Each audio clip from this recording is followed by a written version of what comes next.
اللہ تعالیٰ نے قرآن مجید میں 2 مقامات پر اس بات کا تذکرہ کیا ہے، اور جو آیہ کریمہ میں نے تلاوت کی یہ سورہ تغابن کی آیت ہے۔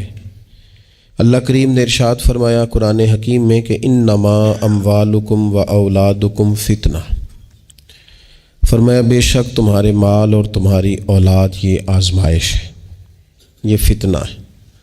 واللہ عندہ اجر عظیم، اور اللہ کے پاس بہت بڑا اجر ہے۔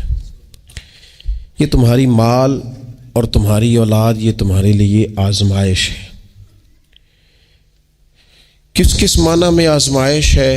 ایک تو اس معنی میں آزمائش ہے کہ کہیں ان کے پیچھے لگ کے تم اللہ کو اور اس کے پیارے رسول صلی اللہ علیہ وسلم کو بھول نہ جاؤ، اور کہیں مال و اولاد کے چکر میں تم اپنی دینی اور اخلاقی ذمہ داریوں سے پیچھے نہ ہٹ جاؤ، اور کہیں مال اور اولاد کی محبت تمہیں اس طرح کا نہ بنا دے کہ تم مال میں جائز ناجائز کو بھول جاؤ اور اپنی اولاد کو دیکھتے رہو اور کسی کی اولاد کا حق بھول جاؤ، کہیں دوسروں کا حق چھین چھین کے اپنے بچوں کے پاس نہ لاتے رہو۔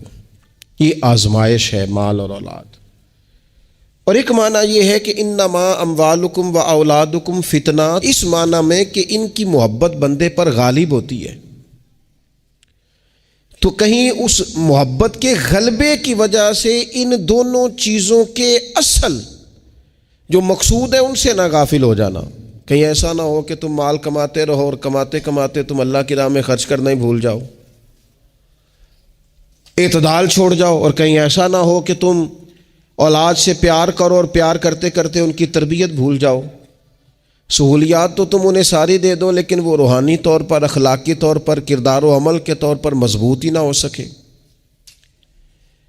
تو میرے عزیز، اولاد اس معنی میں بھی فتنہ ہے کہ اس کی محبت بندے پر غالب ہوتی ہے، اور جب وہ غالب ہوتی ہے تو کئی دفعہ انسان آزمائش میں آ جاتا ہے۔ اور یہ جو مفہوم ہے نا کہ اولاد کی محبت غالب ہوتی ہے تو آزمائش بنتی ہے، اس کو تو خود نبی پاک علیہ السلام نے بیان کیا۔ ترمذی کتاب المناقب میں حدیث موجود ہے، اللہ کے پیارے رسول صلی اللہ تعالی علیہ وسلم جمعۃ المبارک کا خطبہ ارشاد فرما رہے تھے۔ دوران خطبہ محبوب کریم کی نظر پڑی تو حسنین کریمین آ رہے ہیں، اور آتے آتے وہ لڑکھڑائے اور گر پڑے۔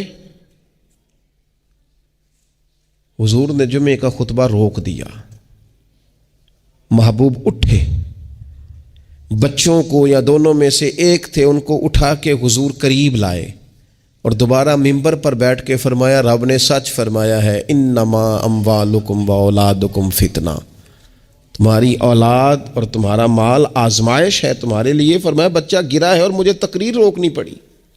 نبی پاک علیہ السلام کی نواسی جناب امامہ بنت زینب رضی اللہ تعالی عنہما، ایک ہار آیا حضور کے پاس تحفے میں، تو حضور نے فرمایا میں نے اس کو دینا جو مجھے سب سے زیادہ پیارا ہے۔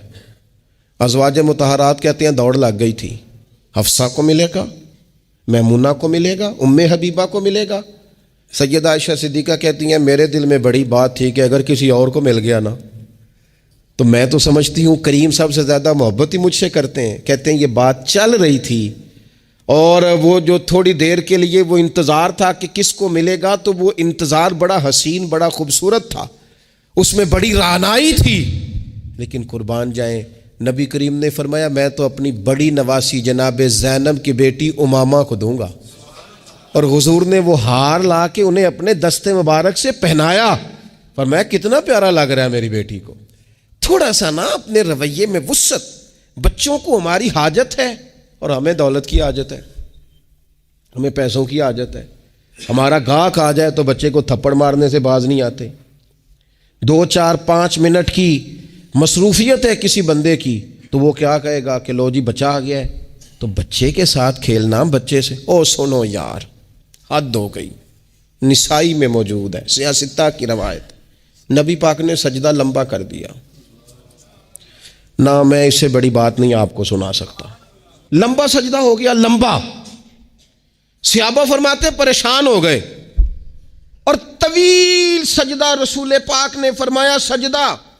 صحابہ فرماتے ہیں جب رسول پاک علیہ السلام نے نماز کی تکمیل کی تو 2 باتیں ہم نے عرض کی، حضور ایک تو ہم پریشان ہو گئے تھے کہ کوئی ایسی بات نہ ہو گئی ہو خدا نخواستہ کوئی ناخوشگوار بات. اللہ کے حکم نے بھی آنا ہے، آپ نے ہمیں بتایا ہے. اور دوسرا ہمارا خیال تھا کہیں وحی تو نہیں نازل ہونی شروع ہو گئی. کئی دفعہ وحی آتی ہے تو دیر تک محبوب ایک حالت میں رہتے ہیں، ان دو میں سے کوئی ایک ہوگی. تو حضور نے فرمایا یہ دونوں نہیں تھی. یا رسول اللہ پھر کیا تھا؟ فرمایا وہ میرے بیٹوں میں سے نا، حسن اور حسین میں سے ایک میرے کندھے پہ سوار ہو گیا تھا. اور یہ لفظ ہے حدیث پاک میں سیاستہ میں، فرمایا مجھے اچھا نہیں لگ رہا تھا کہ میں بچے کو اتاروں گا تو وہ ذرا ناگوار محسوس کرے گا. حضور آپ رسول ہیں اور نماز اللہ کی، اور اس دوران بھی بچے کی چاہت کا خیال. تیری صورت تیری سیرت زمانے سے نرالی ہے، تیری ہر ایک ادا پیارے ادائے بے مثالی ہے، بے مثالی ہے تیری ادائیں. فرمایا بچہ کہیں اسے کوئی تو بچوں کے احساس ہی نہیں ہے. آپ کو پتہ ہے صحابہ فرماتے ہیں بچے کھیل رہے ہوتے تھے تو حضور جب گزرتے تھے تو بچوں کو السلام علیکم کہتے تھے. نبی پاک بچوں کو سلام کرتے. حضور فرماتے السلام علیکم، بچوں کو سلام کرتے اور پہل کرتے سلام لینے میں. آپ بچوں کو سلام کرنا شروع کر دیں، امید ہے بچے بھی سب کو سلام کرنا شروع کر دیں گے. لیکن یہ شکوہ کرنا کہ لو جی میں اتنا بڑا بزرگ آدمی ہوں، میں اتنا بڑا پڑھا لکھا ہوں، میری یہ شخصیت ہے، آپ نے مجھے سلام ہی نہیں کیا، یہ تو مفت کا رٹا ہے. حضور بچوں کو سلام کرتے تاکہ بچوں کو السلام علیکم کی سمجھ آ جائے. یہ بچوں کو سکھائیں، انہیں یاد کرائیں، اور اس کا طریقہ یہ ہے کہ آپ ان کو سلام لینے میں پہل کریں، آپ ان کو سلام کہیں. ہاں سکھانے کے لیے آپ ان سے مطالبہ کر سکتے ہیں کہ یار میں نے سلام کہا ہے، تمہیں جواب دینا چاہیے تھا، ہم نے کیوں نہیں دیا، تاکہ ان کو سمجھ آ جائے کہ یہ السلام علیکم اور وعلیکم السلام یہ ایک سنت ہے. پھر اللہ کے پیارے رسول صلی اللہ تعالی علیہ وسلم بچوں کو چھوٹی چھوٹی چیزوں کے آداب سکھاتے. حضور تشریف فرما تھے تو ایک بچہ اندر آ گیا، السلام علیکم کہہ کے داخل ہو گیا. تو محبوب کریم نے بڑی محبت سے بڑے خوبصورت لہجے میں فرمایا بیٹا واپس جاؤ، پہلے اجازت لو پھر سلام لو، جب اجازت مل جائے پھر اندر آنا. اس لہجے میں اتنی خوبصورتی تھی کہ اس بچے کے دل کی گہرائی تک میں سمجھتا ہوں بات اتر گئی ہوگی. وہ واپس گئے، انہوں نے جا کے اجازت مانگی، اجازت ملی اور سلام لے کے وہ دروازے رسول پہ حاضر ہو گئے. بچوں کے ساتھ خاص محبت، خاص دلچسپی. ایک دفعہ میں حرمین شریفین حاضر تھا، میرے بالکل سامنے اگلی صف میں نماز کا ٹائم ہو جاتا ہے جب، تو آہستہ آہستہ لوگ زیادہ آنے شروع ہو جاتے ہیں. تو زیادہ رش ہو رہا تھا، لوگ زیادہ جمع تھے. تو ایک بزرگ تھے تو وہ اپنے داماد سے ان کی گفتگو سے اندازہ ہوا، میں نے کان تو نہیں لگائے ہوئے تھے لیکن بزرگ غصے میں بول رہے تھے تو بول ہی اونچا رہے تھے ذرا. تو وہ کہہ رہے تھے اپنے داماد سے کہ بیٹا تو ہے تے جوائی ہیں، اب تینوں میں گل کرنا مناسب تے نہیں سمجھدا، پر یہ کہ بچے تو آپ نے میرے ذمہ لگا دیے، وہ مجھے نہ عبادت کرنے دیتے ہیں نہ قرآن پڑھنے دیتے ہیں، نانا نانا کہہ کے میرے پیچھے ہی بھاگتے رہتے ہیں. تو میں حاضر ہوں لیکن تھوڑا سا نا ان کو سمجھائیں اور قائل کریں، یہاں آ کے مجھے ذرا اللہ اللہ کرنے دیں. تو وہ بچہ معذرت خانہ انداز میں اپنے سسر کو، بزرگوں کو تھوڑا سا قائل کرنے کی کوشش کر رہا تھا کہ چلیں اب خیال کریں گے، ہم کہتے تو بڑا ہیں کہ ہمارے ساتھ آئیں لیکن وہ آپ کے پیچھے جاتے ہیں، کریں کیا. تو اب مجھ سے نہ رہا گیا، میں نے ان سے کہا بزرگوں مناسب تو نہیں لیکن آپ بولے اونچا ہے تو سون صاحب نے لیا ہے، آپ کی ذاتی بات ہے، اگر اجازت دیں تو ایک جملہ کہہ دوں. تو پلٹ کے میری طرف دیکھ کے کہنے لگے مولوی صاحب آکھو. تو میں نے ان سے کہا بڑے خوش نصیب نہیں، اس مسجد میں بیٹھ کر نواسوں کا خیال رکھنا اور ان سے پیار کرنا یہ تو مدینے والے رسول کا طریقہ ہے. اور این سعادت بازور بازو نیست تان بخشندہ خدائے بخشن. کچھ سعادتیں ایسی ہوتی ہیں جو بازو کی قوت سے نہیں ملتی، تبھی ملتی ہیں جب رب عطا کرتا ہے. تو میں نے کہا یہاں تو نواسوں سے کھیلنا حضور کا طریقہ ہے. بعض چیزوں میں اللہ اثر رکھتا ہے. تھوڑی دیر خاموش رہے، پھر میں نے انہیں آنسو پونچھتے بھی دیکھا. کہنے لگے اللہ تہاڈا بھلا کرے، لو بھائی پتر ہن تسی بھاویں آرام کرو. بعض دفعہ باتیں وہ ناراض بھی ہو سکتے ہیں، تو میں تیار تھا اگر وہ ناراض ہوں گے تو میں معذرت کروں گا، لیکن تھوڑا سا نا ایک بات میں نے ضرور کرنی ہے آپ سے. مجھے بڑا مزہ آیا، مجھے پتہ نہیں اب وہ کالم نویس زندہ ہیں کہ نہیں، عبد القادر حسن ہوتے تھے.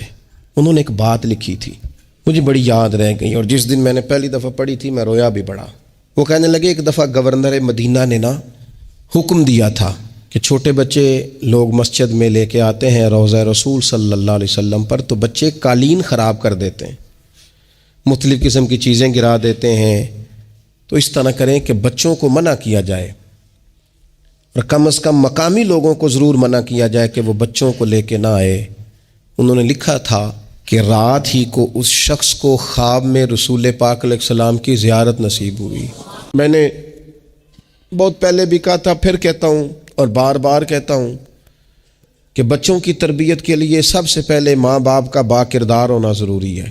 یہ نہیں ہو سکتا کہ والد ہاتھ پھیلا کے پیسہ اکٹھا کرے اور بیٹا اس کا محنتی ہو جائے۔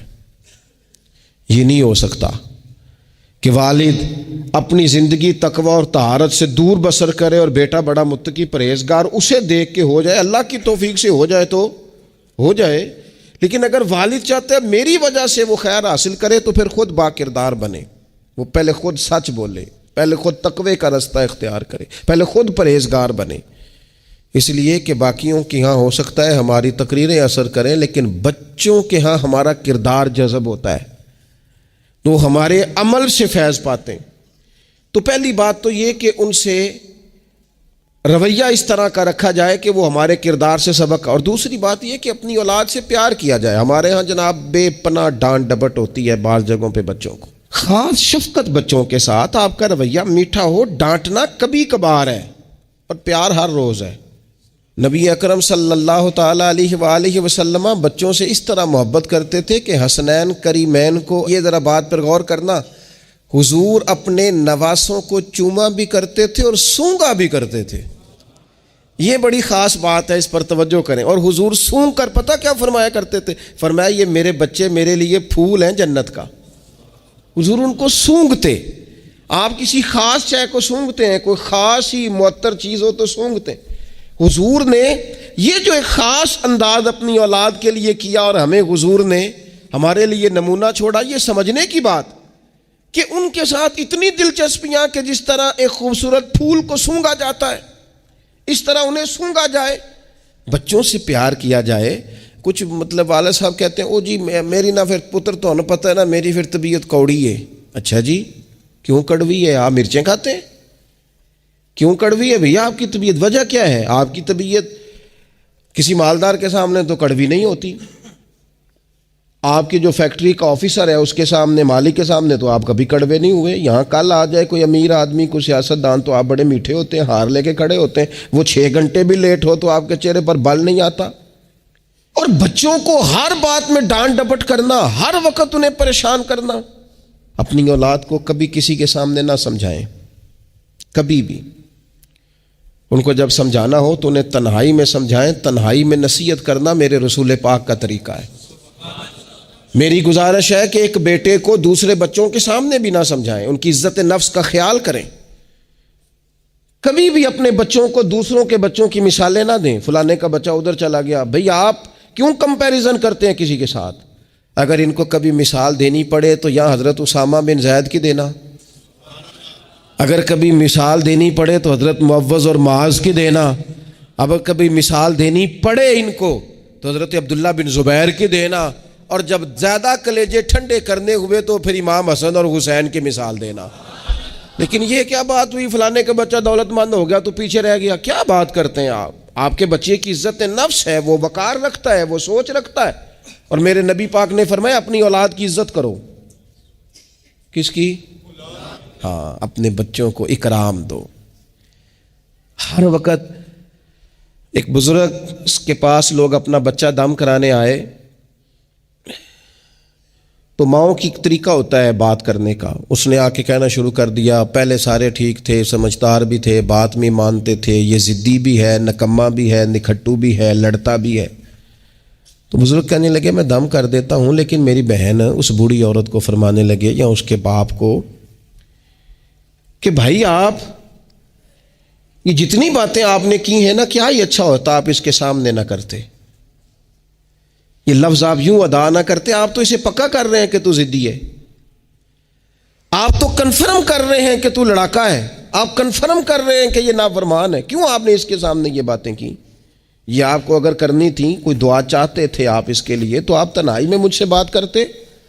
آپ اسے پکا کرا رہے ہیں کہ جس طرح کا میں کہہ رہا ہوں، تو یہ بچے کا ذہن بن جاتا ہے، جو اسے بار بار کہا جاتا ہے نا، اس کا ذہن بن جاتا ہے، کہتا ہے میں ہوں ہی اس طرح کا، مزاج اس طرح کا۔